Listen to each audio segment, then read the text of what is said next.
Yo, what's up, guys? Welcome back to another episode of Fistful. It's myself, Hywel, Reid, Connell, and Chase Smith, all in the house. If you're wondering why we're laughing, just general grappling shenanigans going on backstage before the show. So. Sorry. It's a very professional start to this show. Super pro. It's good to be back. It is good to be back. Reid, where have you been? Oh man, yeah, I'm a little exhausted for sure, but yeah, I just got back from New York, man. Always a crazy time, always fun. I was just on Tuesday night. We got some late night food, Tuesday night, and I'm walking back through the streets of New York. It's just like catch any shows? It's just the most surreal place. It's just a crazy. That's a different podcast. The show is for a different podcast. I love New York. It's the city that it's such a crazy place. Right? It really is. It really is just such a crazy place. And on top of just kind of the trip was an amazing trip. Got to kind of officially kick things off for ADCC. I'm feeling the ADCC fever like in full swing right now. So it was a fun trip. Absolutely, man.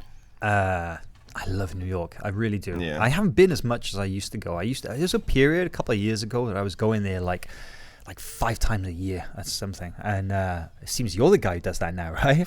Yeah, definitely lucky. I've been there quite a few times, just with Kasai and with going out there for some content trips and stuff like that. It's just like there's so many good people all in one spot. It's just it's like a cool spot. 4 blocks. Yeah, really. You can walk in 5 minutes So to many 3 elite gyms. It's crazy. Yeah, right? And then plus Vitor Shaolin's is there as well, and there's a whole bunch. JT, yeah, a little JT bit not further, too far, and then of course all the guys out in Jersey as well, and just like that area is just like concentrated with so much incredible jiu-jitsu. So let's break it down. Okay, so it's ADCC. It's coming up. It's about 2 months away approximately. Yeah. There's a lot of guys from New York who are competing on ADCC, right? There's an absolute ton of guys because most of the main gyms have got at least one. Actually, they've all got at least 3 guys in, I think. So who'd you go and see? Man, I tried to see everybody. Didn't get to see everybody. Maybe we can get them back out there again before ADCC. But I went to Marcelo's and I went to Renzo's. Kind of hit those two. Talked to Johnny Grippo, Mateus Diniz. I got an incredible. You guys don't even know what you're in for. I got an incredible interview with Marcelo Garcia, over 2 hours, going through his ADCC career and everything. Just a huge deep dive. Such a privilege to be able to talk to that dude. Any surprising moments you want to share early? Little teaser. Oh, man, there are just so many. It was such an epic interview. We chronicled everything, But what really hit me was talking about his first experience at ADCC in 2003. Yeah, I was about to say, when was that? That was a long time ago. Yeah. Think about that. Marcelo. 20 years at ADCC. It started in 98. It's in 2019 now. Wow, it's over 20 years at ADCC. Pretty impressive. Marcelo broke onto the scene back in 2003. And the crazy thing is that he hasn't fought in ADCC since 2011. And yet, he's one of those guys that you mention ADCC and he's one of the first people you think of, right? Just an absolute freaking legend. 4-time ADCC champion? He's a 4-time ADCC champion. 2003, 2005. No, wait, hang on. Yep, yeah. 2003, 2005. Oh, he lost 2009. Yeah. So he won 3 years in a row, 3 ADCCs in a row. 2003, 2005, 2007.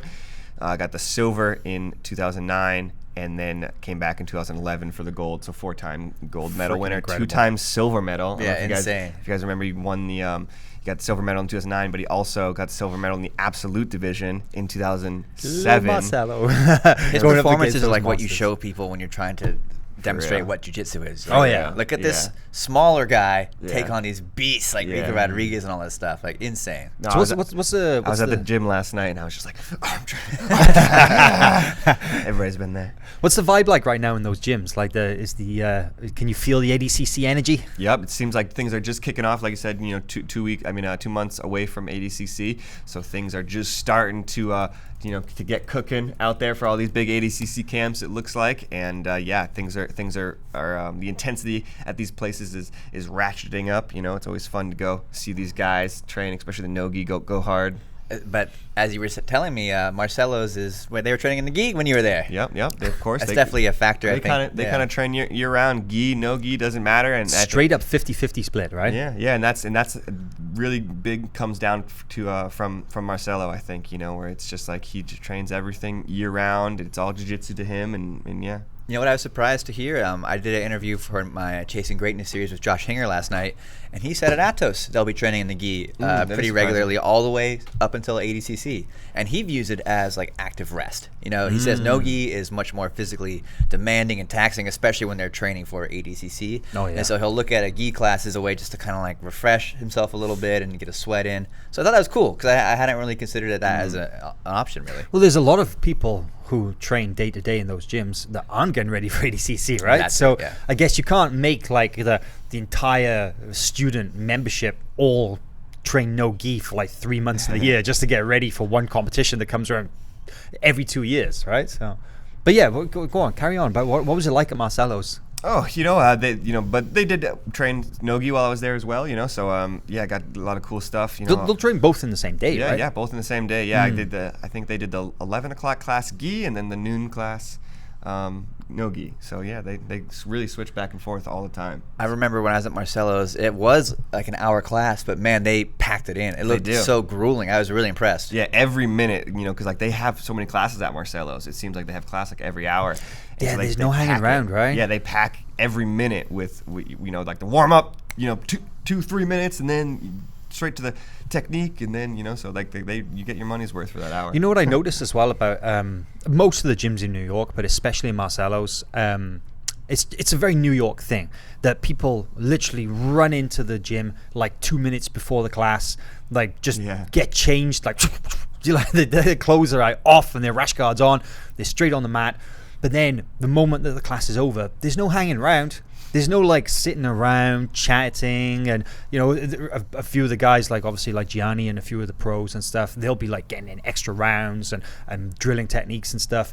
But the general student base, they're like straight back out the door. They're like jump in the shower, quick rinse off, and out and going back to work or whatever it is. And I don't know, it just feels like so.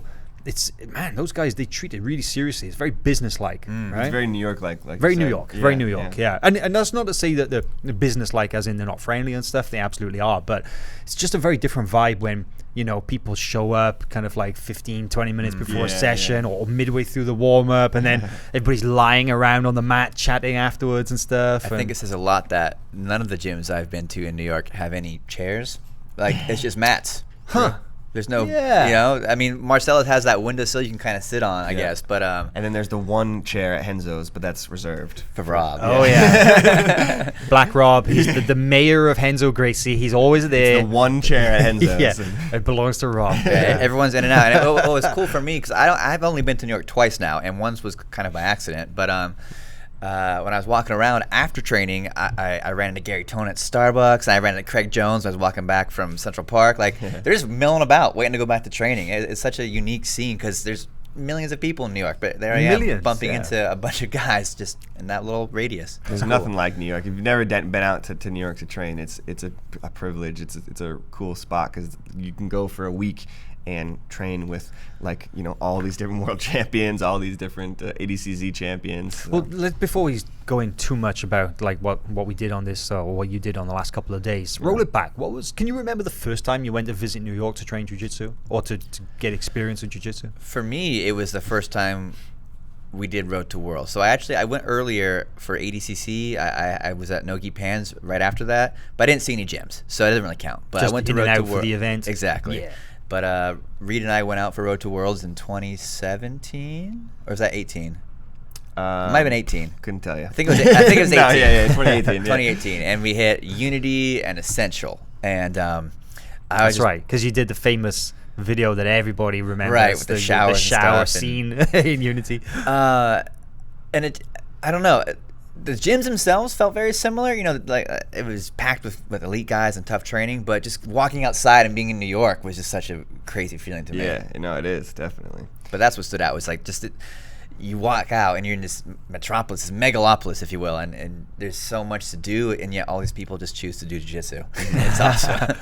Yeah. What was it like then? The jiu-jitsu, you said it was like the gym was the gym. Is it like a little oasis inside the crazy hubbub of the city? Yeah, I mean, I think it takes a certain kind of person to call the old Unity Gym an oasis, but it was, it's just a little hole in the wall. You walk by like a restaurant. I remember there's guys like pushing little like carts around with, I think, food on it or something. Yeah, Maybe I'm wrong. on like the first floor. Yeah, on the first floor. You feel like you're going some weird back alley, but then you end up at this destination where there's just so much talent and just a lot of people dedicating full time. I think there might be more of that in New York, or at least the gyms we go to. Maybe I'm just seeing that, but they take it seriously. Yeah, right? yeah. There's a lot of emphasis put on it. It's their entire life for a lot of guys that are maybe just purple belts and in their 30s even. This is what they're doing. Pretty incredible. How about you? Do you remember the first time you went to New York for jiu-jitsu? The first time I went, I can't really remember off the top of my head the very first time. I don't know. It must have been maybe in 2016 or I can't remember because I went to New York for the trials, I think, or I went to Jersey, but I don't know. I can't remember. But one time I do remember, maybe kind of early, was when I went there for the Renzo Gracie camp before ADCC 2017, and Wow. That's maybe one of the first times I went to Renzo's. Oh, that's right, because we shot the documentary as well, the Danaher Death Squad, Danaher Death Squad, full film, which is on the site, and it's really cool. An experience unto itself, we went down. God, yeah, we went down. Crazy backstory, but we went down with those guys. Went to Jersey, and I spent the night at Gary Tonan's house, which we could do another podcast on that. Just on that, But then woke up with the guys, Gordon and Nikki and Gary, and it woke up, like 5 o'clock, 4:30, and drove into the city with them, because they live so far away for some reason.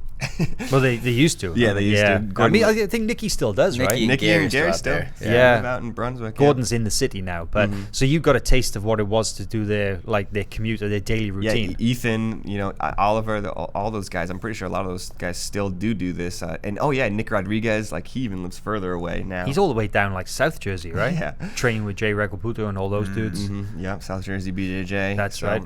So that was a crazy experience, driving in the car. What time were you up in the morning? With Gordon. I think we got up at 4:30. Jeez. I mean, and we had driven back and did open mat with Gary, and then I ended up interviewing Gary after that for an hour. So we didn't get back to Gary's house until 11 p.m. probably, and then straight to bed to go up, do it again. Straight to bed, and then get up at 4:30 to take a shower and get on the road by 5. So you did one day of that? Yeah, I did one day of that, and I was like, I can't be an ADCC champion. I can't. and those guys, they literally go into the city 6-7 days a week, right? Yeah, I really don't know how they do it for real. But, Wow. I think a lot of people have stories like that of riding the bike to the gym or walking to the gym or, having to make sacrifices. Living in the gym, whatever living it is. in the gym. Yeah. A lot of these guys are absolutely making the sacrifices to be champion. And, I learned I couldn't do it. Wow. Man, that sounds crazy. And that was a great flow film because 2017 ADCC turned out to be a pretty good one for the Danaher Death Squad, right? Yeah. Obviously, Gordon going on to get the gold and silver at ADCC. So you visited Renzo's this time as well? Yep, got to visit Renzo's as well, and man, the mats just keep growing over there. I think they've really put themselves on the map, especially since ADCC. So you have a lot of people like Craig Jones and like Nick Rodriguez who are really seeking out the training there.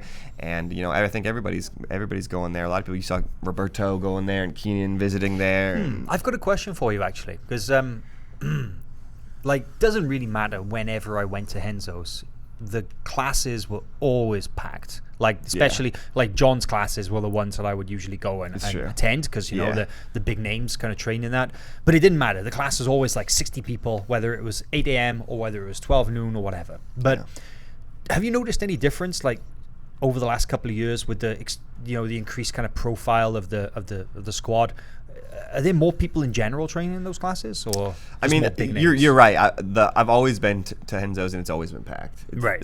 So that's not changed. Yeah. So that hasn't changed. It was tough. Definitely to be there with a camera, trying to move around and whatnot. Because there's a lot of people on the mats and they're going hard, especially. There's so many guys training for ADCC. So those guys plus everybody else. But yeah, you're not going to see it's hard to see a 7 a.m. class have like 60 to 80 people in it. You know, you're like, it's 7 a.m. What are all you people doing? And they're all good. Yeah. They're all like monsters. Yeah, that's another thing that I want to talk about. Because like we talk so much about the competitors and stuff like that, right? But like you go into these gyms and you know, we've gotten to train at a bunch of them and stuff like that too. And not only are the competitors good, but it's like there's a whole bunch of dudes who just train there every day, who just train with Gordon Ryan every day, who just train with Marcelo Garcia and Mateus Diniz every day, and have never competed and are maybe in their 40s, in their 50s, you know, or younger. And are just absolute beasts. They scare me more. Yeah, they do. I don't know what they've got, but they're hanging in there. I'm like, oh God, this guy is terrifying. For real. And you go there and you see Mateus getting rolls with these guys, and you know, Nick Rodriguez and Gordon getting rolls with these 40-year-old, you know, guys who are just mat rats as well, but nobody knows who they are. They just don't compete. And stuff. But there are so many just savages on those mats that you would never know. You know, it's like I know sometimes, especially when I went to Renzo's. You know, you go to Renzo's and it's intimidating. There's all these great guys on the mats, you know, and then some stranger guy you never know before. He's got gray hair. He comes up to you and says, "Hey, want to roll?" And I'm like, "Yes, I would love an easy round." Nah. You know, and then he comes up and he just spanks me, just kills me, you know, and I'm like, oh my God. He's like, yeah, you know, I've been training here at Renzo's for 20 years, you know, and I'm like, oh, okay, yeah, that's what happens. Yeah, one thing that stood out to me, I've only visited there one time actually, but was just, it felt like everyone sort of had the same system in place. They were really going with, you know, John's hierarchy, and he's got a very specific way of attacking no-gi jiu-jitsu, and, you know, the drills they're running, it really was a team learning like the preferred sequence of the master. It was really interesting because I feel like a lot of places it's a little more open, you know, especially in the pro format where guys drill what they want to work on. And man, I watched everyone, Gordon Ryan, you know, Craig Jones. They're all doing the drills. It's and working it. the meta game, right? Sure. I think that's the kind of the buzzword that everybody's using nowadays. I don't know. Am I understanding it right? Because I think what you're saying is like you go to some gyms and one guy's like, he's like, you know, the really good guard passer. And then this guy, he's the flexible berimbolo dude. And then there's the leg lock guy over there. But it's like Danaher's, I've noticed that, I mean, they all have their preferred strengths and areas and stuff, but they all have every sort of area dialed in, right? Yeah, that's exactly what I'm saying. And I mean, they've made that choice, though, to go to Danaher to learn from him. You know, I think there are only a few that have really come up through Danaher from white belt or whatever, through Renzo and that network, but a lot have come in as experienced athletes. So that's what they're going there for. They're going there to conform to that system where, you know, maybe other people just come up in the gym that they're at and they develop their own style organically like that. Yeah, good point. I mean, I would even say the same thing is true for certain gyms like Renzo's, for example. Like Marcelo's, for example, because you know, Marcelo has his curriculum and he has a very, very distinct style. You know, the whole arm drags, taking the back, X guard, single leg X, and everybody in the gym kind of does that. You know, they all have their areas they're a little bit better known for. Mateus is a beast guard passer, you know, Gianni's the flexible berimbolo guy. So they all have their own like specialities, but they're all well versed in all those areas as well, right? So it's very much, it is a top down thing, right? Yeah, I mean, it is also like the way that Danaher runs the class is so unique. You know, he's lecturing almost like a college professor, and it's so detail driven and organized, and man, I was just blown away. Like the level of detail is like unlike a lot of things I've seen before. But you can probably speak to that a bit more as you've seen him over the years now. You've been visiting the basement for. You know, it's funny though that Danaher doesn't consider himself to be a good teacher. I heard this in the past. I mean, he is an incredible communicator. He is an incredible teacher. But he doesn't consider himself a good teacher because he knows that his style of teaching is not accessible to everybody. And it's that thing, you go into the room, there's like 60 people, and everybody is deathly silent because everybody's trying their hardest to hear what John is saying. Because he doesn't even change the speaking volume of his voice when he's demonstrating the technique. He doesn't project to the room. He doesn't, you know, field Q&A. It's very much a, this is what I'm showing. This is the move. Go and practice. And he has then these small groups where he works with, you know, the elite guys, the squad, you know, off to one side, where he really gets in and refines and corrects, and there's a lot of one-to-one style stuff there, or small group coaching. But not everybody gets a taste of that. So he himself has actually kind of come out there and said that I'm not a great teacher. He is a good teacher. He's an incredible teacher. But by traditional standards, he doesn't teach to the room. He teaches to the smartest person in the room, and everybody else has to try and keep up. Interesting. I think it's so impressive when I go to Renzo's and Marcelo's as well, Marcelo Garcia as well. But just the amount of knowledge that John has is always like surprising to me, because he's just so sure of himself. Every time I go in there, he goes in and he teaches a new technique, and these aren't simple techniques that he's usually teaching. You know, these are techniques that are 5-6 steps. You know, and they go from the sweep to pass to submission. You know, they're long chains sometimes. But he's always so dialed in, and it's 7 o'clock in the morning. Yeah. Like I said, and he knows exactly, what obviously he knows exactly what he's teaching, but he's just so sure of himself. And then, like you said, and then after the training, he'll be like, Nicky, I saw that you did this. You should have done this, and he'll be able to give him like very tangible, actionable advice in that moment. Like, I just observed you do this technique, and I'm going. These are the things that I'm giving you, and like he always has like these very specific things. Oh, like laser sharp. Laser sharp. It really he can the way he can razor sharp. hone I'm sorry, in. not laser sharp. What am I saying? You could say laser. I'm down with That might be even sharper. Yeah.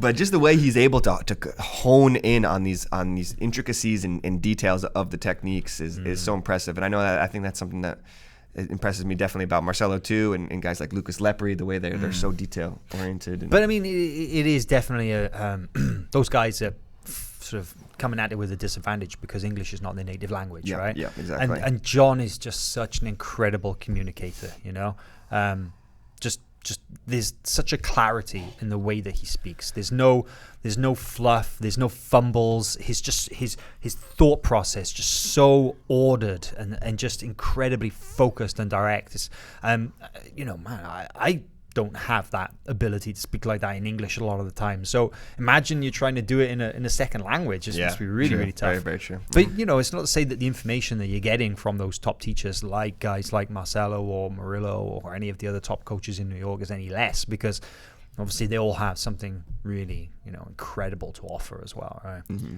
An experiment I'd love to do that I've been soft pitching it around the office is like, what could you do with the extended amount of time there? As like an adequate purple belt doesn't know shit about no-gi really. What could I go in there and learn in 2 months? Like I would love to see because a week you maybe get exposed to some ideas and you have to go back and really workshop it and research on your own. But if you train every day for 2 months, you might like pick up some stuff. But what would you pick up and how much? So I'm throwing it out there, guys. What do you mean? You want to spend 2 months in New York training? I do. I would love that, and like to chronicle that experience. I think. Gotcha. I'd love to do that with the 10th Planet School, for example. I don't really know the 10th Planet system, and like how much of the warm-ups could I remember after 2 months? They have that unique system there. And yeah, Derek, who's another guy who works with us here at Flo, but doesn't know anything really about jiu-jitsu, doesn't train. And we were at Marcelo's, and he was like, do you think if I just started coming to Marcelo's every day for like the next 2 years, I could be a world champion? And I was like, you could be a blue belt. I was like, yes.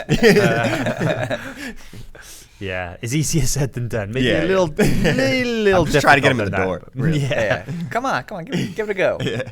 Do you remember the first time that you trained in New York? Because we've all visited for various reasons, but have you even trained? You've never trained in New York, right? I didn't get to train. Wow. Wait, no. You train JTs now? I didn't train JTs. No, I haven't actually trained. I wasn't ready for it. When I said the last trip was an accident, I was planning on going to Moscow for a Grand Slam, and some flight issues came up. So I wasn't really prepared to train. Yeah, because explain what was happening. So I was supposed to go over for the Moscow Grand Slam, the AJP tour thing, and the best financial way to get there was to book 2 separate itineraries. And what that means is if you miss your connecting flight, well, it's not really a connecting flight. It's a separate flight. So you may as well just not be at the airport. You'd be late.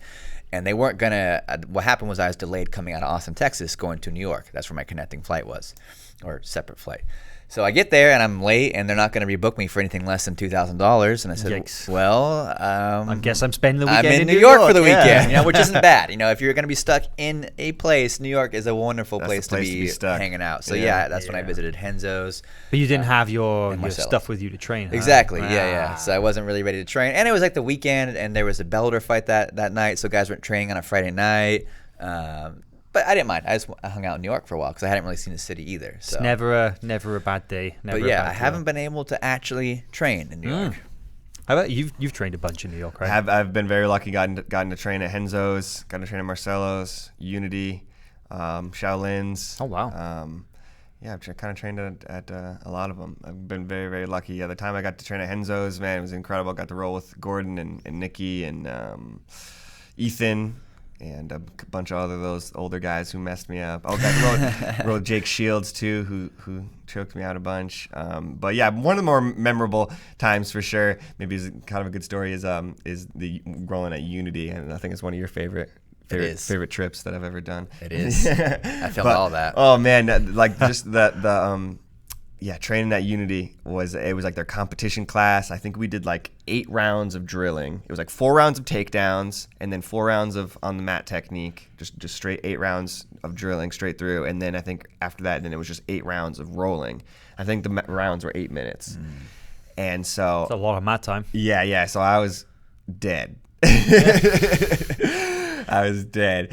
And there's some wonderful just framing of your face and like the terror and exhaustion and just. I think this is out of here. And we've talked about this before. Rolling at other gyms, training at other gyms, and why it's so important is because sometimes you can get comfortable at your gym, right? And you go to these other gyms where you don't know the people you're rolling with. They don't know you. They don't know your game. You don't know their game. The roles are a little bit more intense. You don't cagey too. You're trying to be a little careful, but also like not the weak. You don't want to seem weak either. Yeah, you don't want to give anything up, and but you don't want to go be the guy who's going too hard. But yeah, I mean it's a delicate balance for sure, and then to be able to train with high level guys as well. Did the guys come after you? I mean, no, probably not at all. They probably went easy on me, but I. Felt like it. I felt like it because, afterwards, it's a new class. You don't know the class structure. I know the class structure at my gym, so I know how much I can push and still be able. When you can rest and coast. Exactly. Rest you know how you can pace yourself. Yeah, you know how you can pace yourself at your own gym. But when you go to a different gym, you don't know how the class is structured. You don't know how to pace yourself. Sometimes there's no clock on the wall. And sometimes it's especially these bigger gyms. It's kind of at the whim of the head coach. Kind of.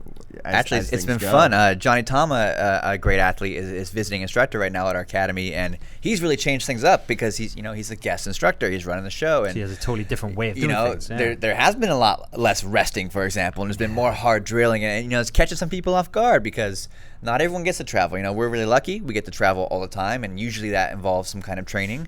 But some of the guys in our gym don't really get out, and so for them to have their system shock like that, like, oh my God, this is so much harder. Yeah. So it really is like a change of pace and a new challenge. I love it. I think it's a great way to sort of get out of a rut you might be in when you're training, is just to roll with somebody else or go to another class, and it lets you know those bullshit techniques that you try on the whites and blue belts in your gym, and then when you take them to another gym they don't work. It's always disheartening as well when you're like, okay, I gotta go my A game here because it's the only way I could survive, and that doesn't work. It's like, damn it. Okay, I guess my B game. What's my B game again? Yes, yeah. All right, I wanna ask you then. In all the gyms, top three toughest roles that you had in all of the gyms that you're training at in New York. For me? Not 3 guys from each gym, but just top 3. Yeah. Man, I mean that. Every round at Unity, probably. No. Pick one. Come on. What do you mean? Pick like a specific person? People. Yeah. I mean, I always tell people that I just I felt like I needed to go really hard when I was rolling with Paulo because Paulo Miao. Yeah, and because he just effortlessly was passing my guard and submitting me, and I felt like he was bored. And I was trying to give him something. And he would just take my back just easily, and I just gonna sigh midway through. Yeah.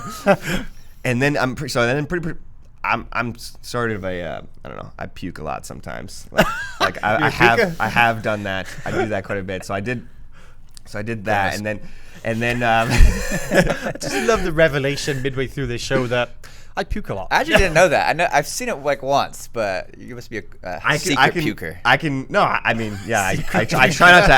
try not to advertise it in the middle of the mat space. Guys, everybody! I try to run to the bathroom, but I don't know. Yeah, sometimes it happens. I've got some good stories. I just thought you were taking a combat dump.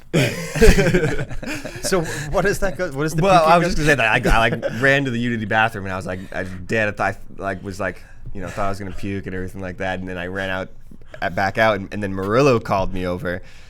I was like, oh my God, just don't die right now in this moment, Reid. You know?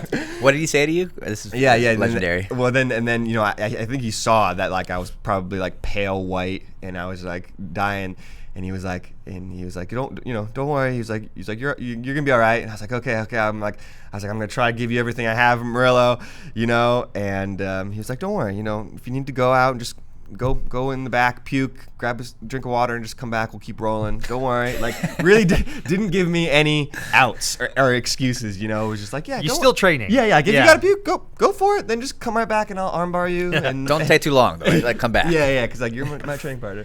No, but Murilo. What about the arm? Yeah, Murilo was super nice. I mean, I don't know exactly what he had on his arm, but his arm was out of commission, and it was like wrapped up in garbage bags, and he still, you know.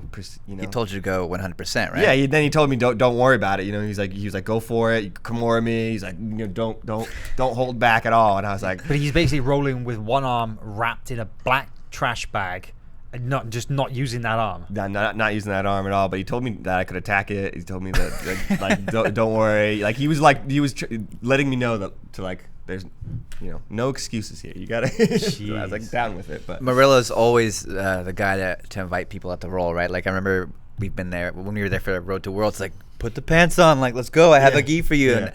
And, amazing roll, though. Amazing roll, and just like to feel somebody like that. You know, to feel those guys. You really feel what it's like to roll with these high level guys. How gangster is it though that he's like got one arm and he basically tells you. What about you though? You've been come at me 100%. You've been to New York a bunch of times. You got in a roll? Yeah, no, never with any names. Like I have trained at a couple of the gyms. I trained at Renzo's. You did a private lesson with John though, right? I did. I've done a couple of privates in New York. I got a roll at Marcelo's way back, because the first time I ever visited New York was in 2010. That was like a long time ago, and I think I was a new purple belt, or you know, been a purple belt for a little while.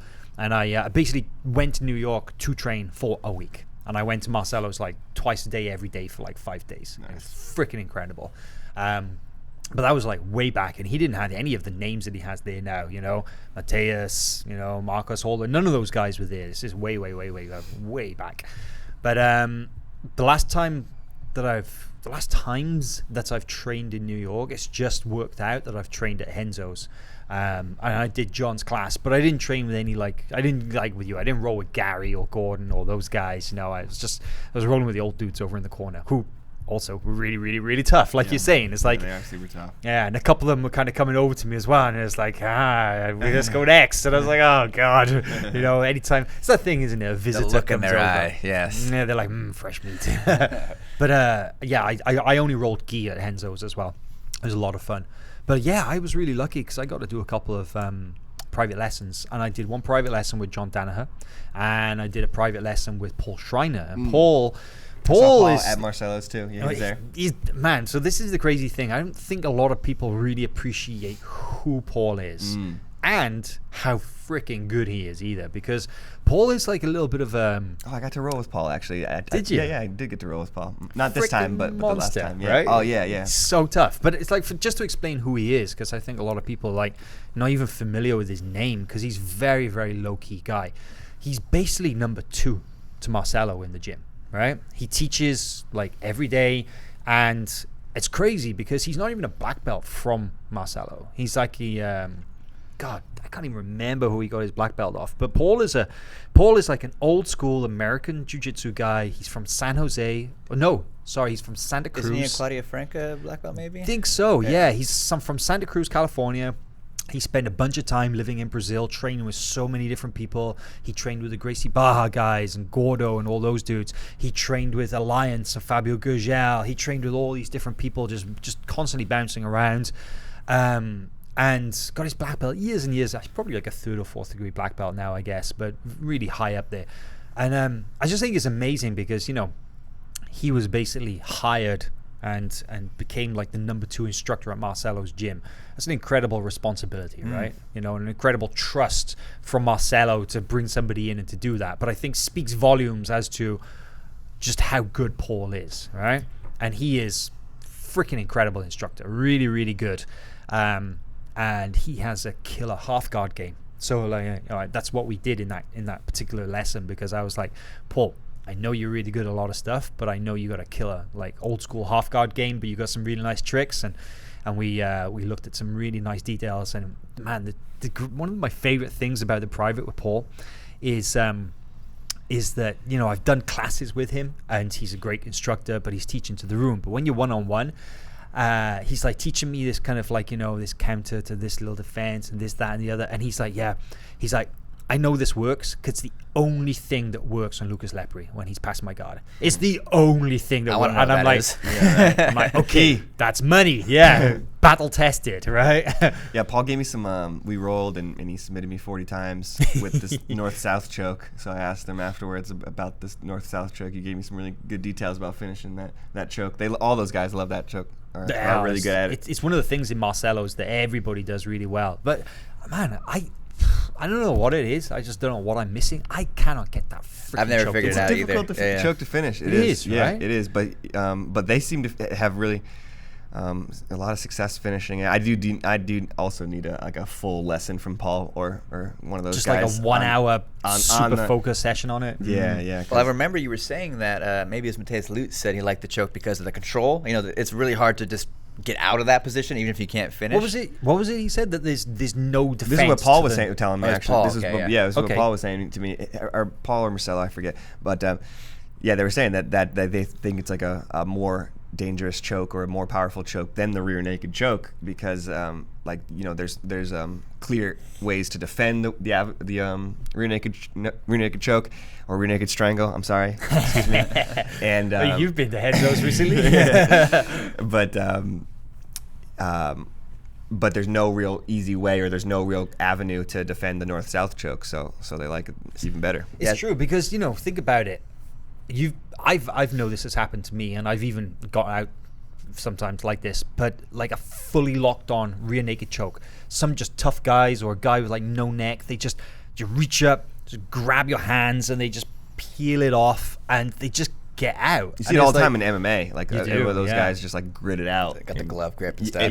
But like, and like they have guys like a full rear naked choke in, but just doesn't tap. Yeah. And you'd think it's game Under over the at that chin. point, right? But that's why, you know, I guess when they teach the rear naked, obviously you want to kind of like punch the hand, you know, at the back of the neck, rather than do that whole kind of like hand on top of the head, because guys just peel it off. But there is no peeling off anything in the north-south choke. Like, there's no rolling. You roll one way, you go into like a freaking guillotine, you know, if you can roll at all, because the guy is basically sprawled out on top of you. Yeah. It's really difficult. There's no way you're going to bench press the guy off. It's just, I get caught in north-south, I'm done. You get somebody who's really good at it. It's hard, yeah. Yeah, no, I've been trying it a lot, and I haven't been able to finish, but I'm there, and I'm you know, getting frustrated because I can't finish, but I'm also in control. So it's worthwhile to experiment with, because at least, you know, you're not getting smashed. It's a side control submission, basically, right? Or I mean, north-south submission, but it's a submission you can get off. You don't have to mount the guy or take his back, you know. So because mount's not really that safe these days, I feel like, and especially in no-gi. Yeah, 100%. Yeah, interesting. But yeah, training experiences in New York for me, like one thing I did really enjoy was training at Renzo's, because John, this is so funny, but John teaches, he starts every class teaching us some kind of takedown or stand-up stuff, right? And we did that, and then like he usually does like 1 to 2 or a couple of, you know, couple of things from the feet, and then you go down onto the ground. And that day he was showing De La Riva guard, and I was like, oh, it's familiar. You know, having trained with Danaher for like years, you know, I just flew up to New York to do the private lesson with John, flew 5,000 miles or whatever it is. And you know, in the class today, he happens to be teaching Danaher. So that was kind of funny as well, because I love seeing Danaher is one of those positions where there are so many kind of schools of thought on the Danaher guard, and everybody's got their own take on it, and then a lot of it is down to things like, you know, body type and style and the preferred options for mat and stuff. It's like, you know, you look at the Mendes brothers, right? Their Danaher guard is really, really Berimbolo focused. You look at guys like all the guys from Merigali's gym. They do that Della X, right? So they punch that far hook through, and then the free leg that comes through, and it kind of hooks the guard in like the far leg in like an X guard position, and then they've got an entire series of attacks that they do for both sides off that, and then you know, it's just tons and tons of different options. So it was kind of nice to see that. But my private with John was really cool, because he asked me what I wanted to do, and you know, I'd been thinking about it for a while. It's like, I have an hour with John Danaher. What do I want to learn? So I went in there with one question. I was like, IBJJF legal straight ankle lock. Okay, I want to know how to make the leg lock feel the difference between, ow, that hurts, I need to tap, or shit, it literally feels like the foot is being ripped off the bottom of my leg. Yeah. Because, you know, you felt some guys and they kind of just like get the ankle lock, and it's like, and they smash the blade of the forearm into the Achilles, and it's like, oh man, that really hurts. But you grit your teeth, and then they get a certain point, it's like, I can't hold it anymore. It's like Game of Mercy. It's like, damn it, tap. But then there are some guys, they wrap up that ankle lock, and literally you feel like it's going to dislocate from your lower leg. It's like, it's just the mechanics of it are different. So I was like, John, I want to know how to break a man's leg.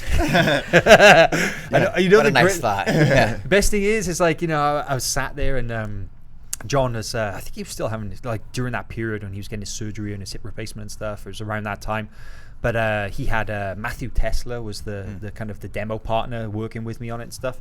Matthew, I don't think, you know, many people know, but he's a brown belt. Black belt, I'm not sure, but he's black belt. Could be black now, yeah. But he's one of those, again, dark horses from the gym, like John would call him probably like a junior member of the squad, you know, but he competes in a lot of events, not quite as well known as the rest of them. But they were both sat there intently sort of staring at me as I walk over the mat, and I sit down in front of them, and John's like, so what would you like to do today? And they're both like drilling me like that.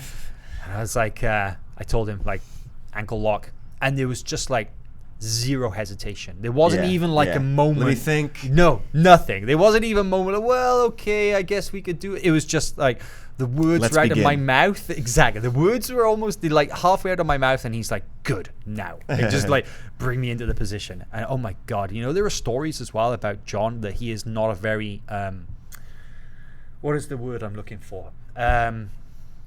But he's pretty merciless when it comes to showing techniques, to demonstrating techniques. It's like if you're John's uki, right? If you're his demonstrating partner, you know, the body for the techniques is like, be prepared, because the technique is going to be applied correctly. There's no like dialing it down and kind of like letting the guy kind of like be comfortable while you're explaining. It's like he shows the technique with anatomical precision, and therefore it's like, if you do not, you know, you it's going to be held like half a millimeter away from breaking point. It's like, oh my God, it is miserable. It is absolutely miserable. Like my feet hurt after that, and he was being gentle, but the technique was so correct when he was showing me the I'm practically limped out of there, and we didn't even roll. It was just like just feeling the technique kind of like demonstrated. I did get a great interview with John as well when I was in New York. Yeah. We talked to all things ADCC, so that's to come as well. But I think yeah, it reminds me of Mikey Musmeshi, right? He's got a great straight ankle lock there, and I think I always try to like tell people when I'm like telling people about Mikey, and I'm like, he made this guy tap out in another adult black belt in Jiu-Jitsu tap out in 12 seconds and like from an ankle lock. In the World Championship final. In the World Championship final. Like this guy tapped out in 12 seconds.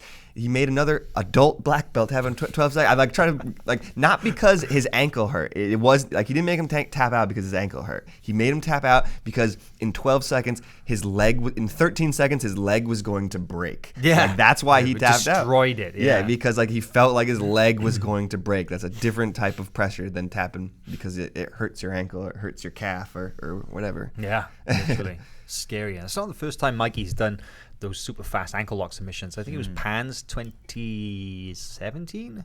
It's the year that he did Rooster. Oh yeah, I remember that. Yeah, and he tapped the guy out, and it was the fastest submission of Pan's, I believe. I think it was something like 20 seconds or something, and savage, absolute savage. I remember that Chase and I trained with Caio Terra in Rio one time, and I felt that too. Caio's a lot like John in the gi. I feel like Caio's very precise. Absolutely. And surgically precise. I've never spent more time considering a single position than I have with Caio, especially in our private. We worked on like Z-guard for, an hour and a half or whatever that was. Yeah, it was, a literally, Z-guard kind of variation.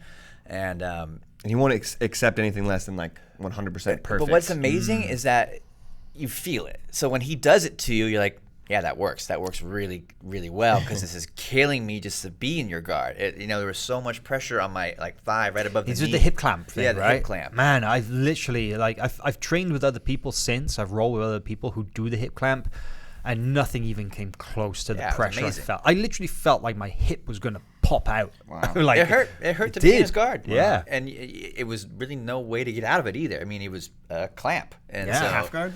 It was a half guard, and the reason why. Hal brought it up, I believe, or Kyle might have mentioned it, was he managed to hold off like DJ Jackson in an absolute match no-gi using this hip clamp technique for 10 minutes. Yeah. And DJ is a bull. I mean, you watch that guy try and pass, and he's bigger than Kyle. He's strong and relentless, and Kyle kept him there. And it's like, okay, there's clearly something there that's going well for him. And a lot like John, just step by step, inch by inch adjustments, and I've forgotten it all. So What about you? You got any good rolls in there? Good New York guys. Let's talk. or anybody just in the gym. Plenty of good rolls throughout my career here at Flo, but for New York, I rolled with Levi Jones-Leary in Abu Dhabi, and that's right. You managed to get in on a little kind of unity training session. Yeah, right? There's a small training in Abu Dhabi is kind of weird, by the way. Like there aren't that many jiu-jitsu gyms because it's an official state-sponsored sport. There's like an academy, or not an academy, sorry, like a full facility to train at the arena, and that's where a lot of training happens in classes. But there's a small little gym like 15 minutes away. That's open to the public, and a lot of the guys from Unity have managed to form a relationship there, and they train. So the Meows train there, and basically anybody that wants to go with them. Who was there that day then when you went? So we had Taliesin and Paulo. No. So that's a separate session. I've been there more than once, but this session it was Taliesin and Levi. Oh, so you got the hookup. They want the hookup too, right? They want some flow coverage, and I want to train. So we're happy to make that trade, and. So I rolled with Levi, and like your experience with Paulo, he was just bored. And what's crazy is I don't really think of him as being that much bigger than me. He's bigger, but he is a big kid, but not that much when I look at him. But holy crap, I had no strength, and he was so positionally sound. He was doing these like bullshit positions that I was mad that worked. Where he had like his legs were scissored across my chest. And somehow I wasn't able to like push him down. It was kind of like half donkey guard, if you will. I don't know. He was just doing whatever he wanted. It was insane. I have heard that he's really, really strong. His grips were incredible. You know who even said that he was strong? Actually, was Gianni Grippo. Keenan too. Right. Keenan said Levi's strong. Oh, you just said that he just felt different, right? In the interview from Road to Worlds, with him. Yeah, he said that Levi to win gold. Levi just felt different. Right, but no, I remember it was Europeans because Levi beat Kevin Mahecha, Gianni Grippo, Pedro Ramalho, and then of course Lucas Lepri. And I was chatting because Gianni went up to lightweight for Euros, and I was chatting to him afterwards, and Gianni was like, man, I'm going back down to featherweight because those lightweights feel strong. And he specifically was talking about Levi, and we were talking about this the other day, right? That the one thing about Levi that really like stands out is that kid has got some paws on him. Mitts. Holy big crap! Yeah. His hands. Next time you meet Levi, just kind of take a look, because you'll be like, Jesus, his hands look like the size of a guy who's 200 pounds, but he's walking out like probably 170. He just like, disproportionately big, thick, freaking claws on his hands. It was crazy. In that same session, I got to train Taliesin as well. Taliesin was also there, and that was super fun. You know, Taliesin was really nice to me and really creative. You know, He didn't tune you up? No. I mean, he finished me a million times, but they were just smooth, clean, awesome technique, and There's a lot of barambolos? a lot of barambolos, but just like a impassable guard. I mean, when you Many people have tried. I don't Yeah. think anybody's done it yet. So. it's just fun to feel someone that's good. I feel like it's a recurring theme whenever we talk about this and training for elite guys is when you run into someone that's so good at what they do, it's just kind of a pleasure to like feel it. Your scope of jiu-jitsu broadens when like you realize how deep this rabbit hole of jiu-jitsu really goes, and like that is always a refreshing thing coming back from New York. I am like always just my faith in jiu-jitsu is always just restored because it's just like hearing people talk about it and seeing people approach it from such different angles and feeling people be so good at it. Like just the scope of jiu-jitsu, it's endless. It's huge, and it's so reassuring. Hey, question about rolling with Taliesin, actually. Did he play his guard passing game at all? He did actually, and I was amazed at his pressure passing. Yeah. Like all those guys from Unity, via Murilo, of course. Murilo, of course, yeah. Didn't work though, right? Definitely was incredible, and that's a huge area of weakness for me. I have terrible pressure. I'm a light guy, and I've used that as my excuse not to really learn how to pressure people because it's easier for a bigger guy to push me away. I'm like, well, I don't want to do that, so I play a very rangy, distance-based game. But really, I should be learning the pressure passing, and it was a real pleasure to feel Taliesin do it to me because he's much smaller than me. Well, all those guys are on the smaller scale, right? I mean, you look at everybody from Unity. Misa is, obviously a roosterweight girl. Taliesin, roosterweight. All the guys, especially the new crew who just got their black belts. Jonas Andrade. Diego. Obviously, Diego Pato. You got both the Meows. Italo Mura's a little bit heavy, right? He's kind of like lightweight. Yeah. Juni's in there, brown belt. Juni's in there, brown belt. Yeah, was he like light feather? Yeah. Yeah. So all these guys, they're sub 150, the majority of them, and yet they pass like freaking heavyweights. Right? Yeah, and they it's just suck it in, and it hurts your ribs, and it's really you want to give up the precise as pass. It's miserable, and you feel there's no escape once they lock down that grip, that body lock pass, and you're just like, oh, okay. Remember we did the Oh man, it was last year. Actually, it was last August. It was August 2018 because it was at Masters Worlds. Remember that you and I we connected with Joao Miao and we went out to Robert Drysdale's gym, the Zenith, and Robert very kindly let us use his gym to shoot some techniques with Joao. And those techniques are on the site. You can check them out because like I've known the Miao brothers a long time, right? Since they were purple belts. Great kids, but it's no secret that they're not the best conversationalists. They're always very, very polite. They're always very, very respectful and friendly in their own way. But it's difficult to get them opened up. But my word, I've never seen Joao as enthusiastic and as into what we were doing that day, because we went in there and he was like, well, what do you want me to show? What techniques? Because we hadn't discussed it. We just made the arrangement to be there. And I was like, see some of the passing game, shall we? And his face just lit up, right? Remember how how excited he was, like, to show this technique. And I was like, man, can you slow down? Because like I'm trying to film this and it's really good, but he's just like, yeah, you do this, and it's like, and then you can do. Oh man, that was such good information, right? Yeah, I mean, a lot. That's the theme with a lot of guys. They're a little bit uncomfortable on camera, or maybe just shy in general. Get them talking about jiu-jitsu, and all of a sudden that's their world. They know so much, and they're so happy to share. I've never had anyone hold back something from me, on or off camera. People are just so willing to really show what they're good at. I feel like it's such a joy for them. So it's nice. I mean, it's a privilege to be in our position where we get to see that all the time. That's something that we've all got in common and we're all really passionate about, right? But speaking of the Taliesin thing as well, we should definitely mention to everybody that the fifth and final part of our Taliesin Suarez documentary series, The Path to Black Belt, dropped today. So that concludes. Nice. I mean, that was just incredible. Our contributor, Michael Sears, who will be joining us full-time soon, he shot that from January through till June at Worlds. I think he shot it across four different continents over the space of 6 months. Filmed in Brazil, filmed in Europe, filmed in Abu Dhabi, filmed in the States, and shows like that that latter period of Taliesin winning gold medal at every tournament he enters at brown belt, and then getting his black belt on the podium. Not on the podium, getting his black belt after winning the world championships. Incredible story, right? Absolutely. Taliesin's going to be a force at black belt for years to come, yeah, right? Yeah, He's 19, 20 years old. Yeah. Man, getting really. I'm hoping that Mikey Musumeci Taliesin match happens somewhere. That's the match I want to see. Yeah. You know the thing about Taliesin as well, I've really sort of soaked up from watching those episodes, is that for a young guy, he's got such a good head on his shoulders. So like mature and grounded and like wise beyond his. I think back to when I was that age, I was a freaking idiot when I was like 19 or 20 years old. You know, I had no clue what life was about. Some things never change, you know. Still figuring it out. There we go. But I mean, I don't know, man. Taliesin, he's a special kid, right? Absolutely. Been love watching him. Yeah, it's been a lot of fun to work with him, Yeah. you know, and he's fun to train with too. So yeah, good times.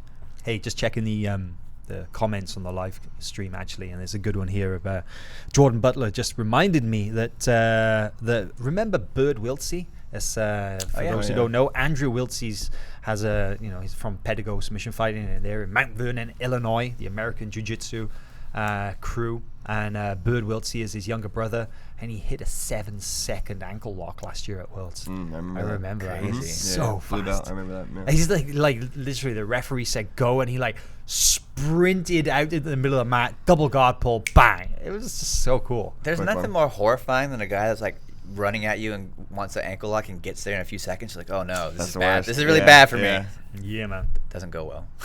Cool. What else? What else is up? Well, I mean, let's see. I just keep going back to ADCC. I mean, Kasai's coming up. ADCC. So one of the things that Josh and I were talking about in that interview was his match with Mateus Denise. I'm looking forward to again. Rematch. Both those guys at ADCC. Because they fought. They fought twice. Semi-final at Nogi Worlds last year as well, right? And 2016. That's right. Both the semifinals. And Josh has wins over him Both times. twice. And he actually, I got his prediction for the match, and he was pretty candid about how he thought it would go, where the winner's the guy on top. He says, you know, when last year's match, if you haven't seen it yet, from Nogi Worlds in 2018, was super back and forth. It was like 6-4 or like. Yeah, it was like the first half was all Josh, and Yes, the second exactly. half was all Mateus. Exactly. And he basically said it's because, you know, he managed to get swept, and so Mateus came on top and was just racking up the points, and Josh had to kind of hang on at the last point. So he's thinking for Kasai, he's just got to be on top, you know. And Slightly different rule structure as well in Kasai, right? It's you know, they use kind of the standard scoring points for the jiu-jitsu positions, but they have that 1 point thing, whereas cause they don't have advantages Submission in Kasai, attempts, right? So yeah, submission attempts and near takedowns. yeah, they both get. I forget like about 1 the near point. takedowns thing occasionally until it happens in the match, because that could be a huge deal, especially in Josh and Mateus' match, because you know they're going to wrestle, and Mateus has got excellent wrestling, and so does Josh. So Well, remember, Mateus beat Craig Jones in overtime, third coach grappling, just a couple of months ago, right? With that takedown right at the end there. That was cool. Yeah, man, I'm excited for Kasai Pro 6. I talked to Mateus, and he thought he was going to win. So No, you he don't told me say. that. Yeah. did he predict a heel hook finish? No, he predicted he was going to be on top and win. Yeah, that's a great match. I'm really excited. Oh, that's an awesome match. I mean, you yeah. got obviously Josh's. Both of them are going to ADCC as well. That's Yeah, a both significant in 88. super fight that could kind of predict a little bit about what to expect at ADCC. And then Kasai Pro 6 has actually got another great super fight on there as well. It's got a bunch, but Kainan versus Yuri. Yes, absolutely. That's really interesting because Yuri's been ramping up the training, man. On Instagram, he has. has been posting a lot of training stuff. I like it. So I like the fact that this is another match that predicts you. And both those guys, in the same division. at Yeah, ADCC. over 99. Yeah. And you know, I was doing some research for this the other day when I was writing about a potential match between Yuri Simoes and Kyle Snyder, because the Yuri suggested it and it kind of blew up a little bit there recently, right? that's About fun. everybody was kind of like one of two camps. They were either like, terrible idea. What was Yuri thinking about taking on Kyle Snyder? And then some other people were kind of like, wow, that's actually really interesting. What would happen? Let's see it. You know, what if? But Yuri, in 2015, he won ADCC at 88 kilos. In 2017, he won it at 99 kilos. And he's coming back this year to do the over 99. And by my kind of research, he could become the only 3-time ADCC champion in 3 different weight divisions. Very cool, Nice. right? Yeah. That's putting your name in the history Is he books. really the only guy to win two different weight classes? No. Okay. I thought I saw that somewhere. So it would be 3 different weight classes. Gotcha. Okay. Wild. You know what? I pulled out this stat. I've been doing a lot of ADCC stuff. You guys probably think this is interesting. I don't know. I got to look up. I forget who won the ADCC Absolute Division in 2011. Do you remember who that was?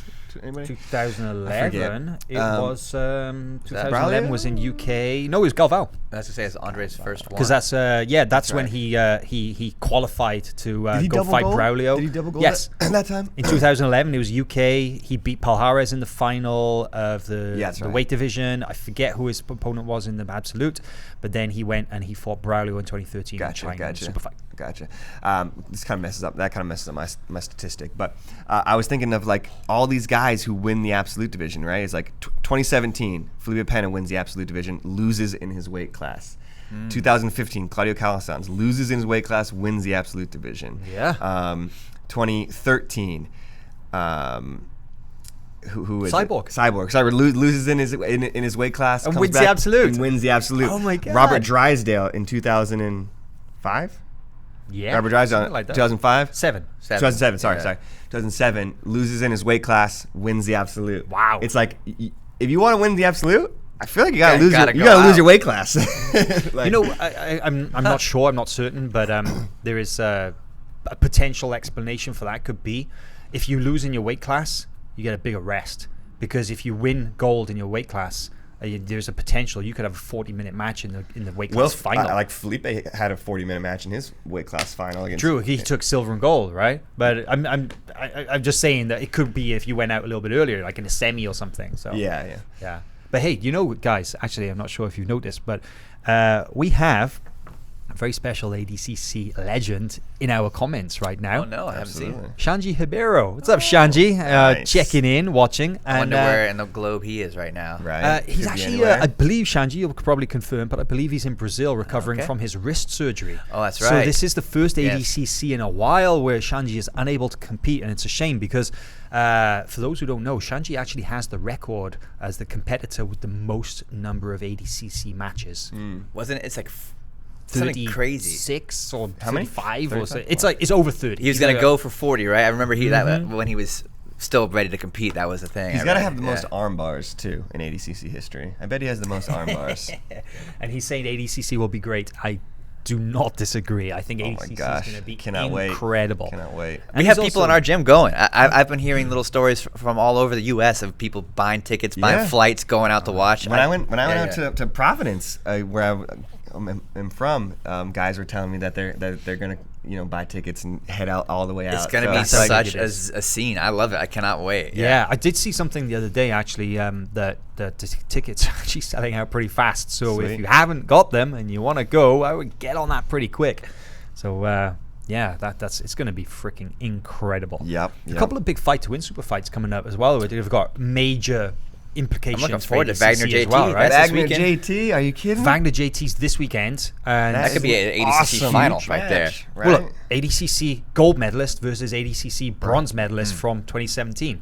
Incredible, but huge deal. This is JT's first no-gi match coming back Since? from ADCC gold. Wow. Dang. He hasn't fought no-gi since. Wow. Wagner Gotta has get some had in there. something like 18 matches in the last year and a half, and he's one of the most active no-gi competitors out there, right? It's a great point. Absolutely. So that's incredible for me. Like, is I that guess- going to be a factor? The inactivity? Yeah, I don't know. that must be a thing. JT trying to get some Tune-ups. some tunes Yeah. in there. I mean, It's not a tough tune-up. Yeah, it's a rough tune-up, but just trying to get the experience anyway before ADCC. And then you got Spriggs versus Tex. Yes. Tim Spriggs versus Tex Johnson this weekend on the same card.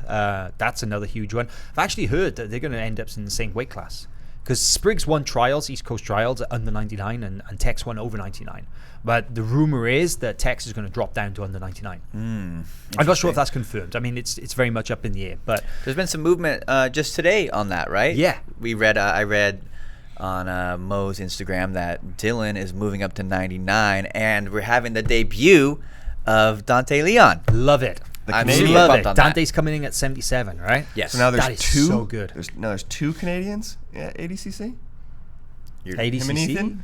Ethan, Oh, is I it? forget It's, Ethan's yeah. Canadian. Tazer's Oh yeah, Canadian. Taz is Canadian. Yeah, so, you got a couple. Yeah, but that is really cool, man. I think Dante, this late call up and stuff, it's like he's definitely one of the guys who was on that short list to get a call, because look at what he's done in no-gi this year. Yeah, it's like yeah, he's that's a great performed addition. so It looks well. amazing against the best, so he deserves to be there for Well, he sure. has submissions over Mateus Lutz, submissions over Edwin Najmi. He had that just explosive match with Renato Canuto at Kasai just recently. And they're both in 77 at ADCC. Loved it. We could see that. And I remember watching him at Noogie Worlds last year, and he was just on fire. And he ran into a tough match with Hugo Marks, but before that, he was just on fire. Nogi seems to be Dante's forte. He's so good at that.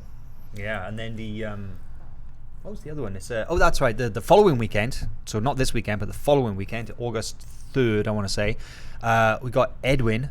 Is on, I think actually, he's already fought on Fight to Win. It's not his Fight to Win debut, but Edwin is coming through, and he's got a match with DJ Jackson. DJ Jackson, thank you. Yes, There yes. you go. Right, thank you.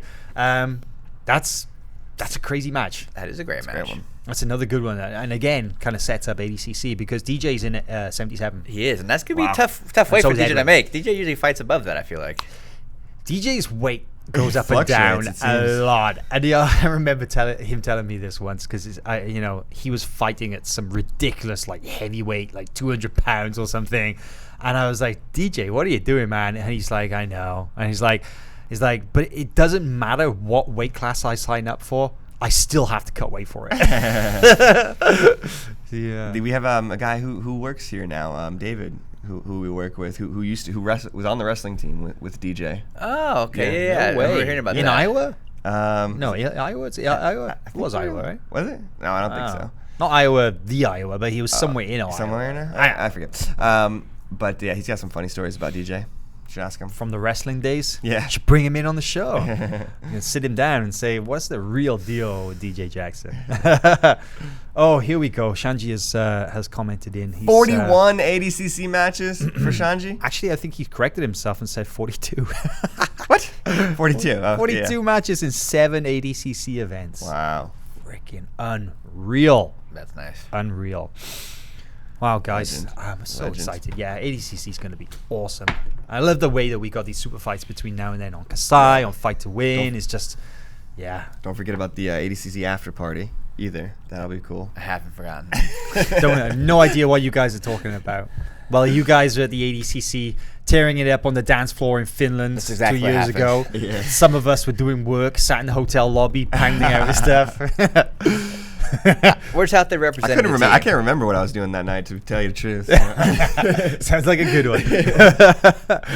Awesome. All right. Well, maybe we'll save that for a future podcast. The stories from the ADCC after party. All right, guys. I think it's a good time to wrap it up. We got stuff to do. I gotta go research some ADCC matches. Yeah. Yeah. So, guys, take care. We'll see you again. I think we'll have another show next week. Yeah, think so, right? Yeah, we'll Yeah, squeeze why one not? in. Let's do it. Maybe Awesome. a special guest, even. Maybe, hopefully we can get. We'll see. Maybe. All right, guys. Peace. See you again for another episode of Fistful of Collars.